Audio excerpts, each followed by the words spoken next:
This video is going to show you a new feature which allows you to set the system up to automatically chase payments and cancel courses that are not paid for, all automatically without you having to do anything. So I'll show you where this is set up. If I go into my company, and here it is, auto payment chase and course cancellation. So this is where you do the configuration, and I'm going to go in here and set up the system to allow me to do that. Now, so that you can control when the payment chases are sent out and if the course is cancelled, you do that with a set of policies. Now, chances are you'll only need just one policy, and I'm going to show you how to set one up.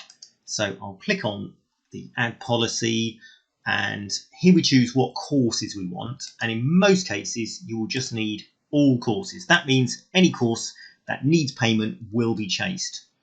I'll add that one into the list there. The defaults are payment required within 7 days after booking, and to start chasing 7 days before the payment is due. So that will mean it will start chasing straight away for the 7 days. You can change it to days before the course starting. So if you've got courses that are being booked well in advance, you can then chase the payments closer to the date of the actual course. But I'm going to leave it until 4 days after booking. And chase frequency, that sets how often the reminders are sent out, so you don't annoy people by nagging them every day. The default is set to 3. Obviously, you can increase it or decrease it as you see fit.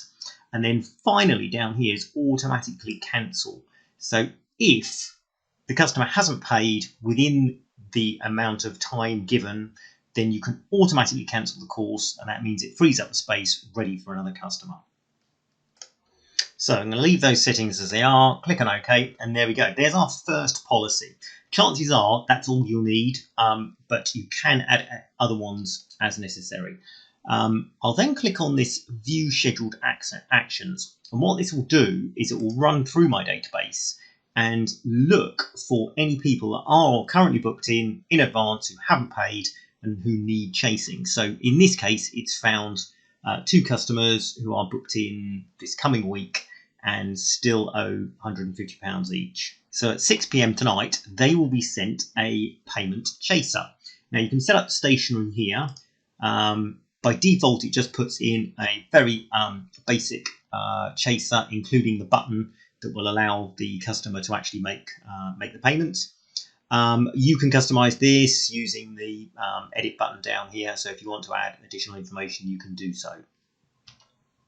I'll also show you, whilst we're here, the cancel course stationery. So if customer hasn't paid at the end of the nagging time, the chasing time, then the course will be automatically cancelled, and they'll be sent this email so that they know the course has been cancelled. I'll briefly go back to the policies and just touch on why you might want to add another policy. Just for argument's sake, say I wanted to make sure that this course here wasn't chased for say 30 days and start chasing, say here 10 days before.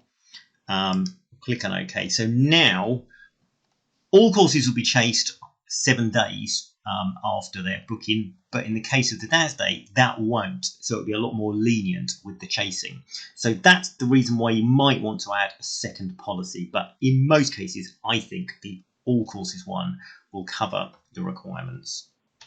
If you're in any doubt, you can just contact me and I can help set up these policies in case you're not quite sure what to do. Also worth mentioning is if you want to deactivate a policy, that's what the active is up at the top here. Set that to no, click on OK, and now that one is not active. So if you want to temporarily stop sending out the chasers, you can just come in here and deactivate the policy. Now, you don't have to do anything more now. The system will automatically at 6 o'clock send out those payment chasers to all of the relevant customers. So I will now do that, and we can see what actually turns up.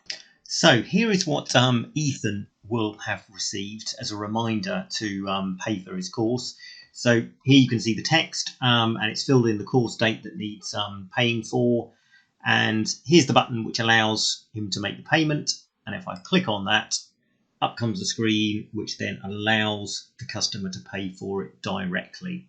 And this is just making the payment in the usual way as a customer would through an online booking. Now, once it's paid, he will no longer receive the chasing reminders.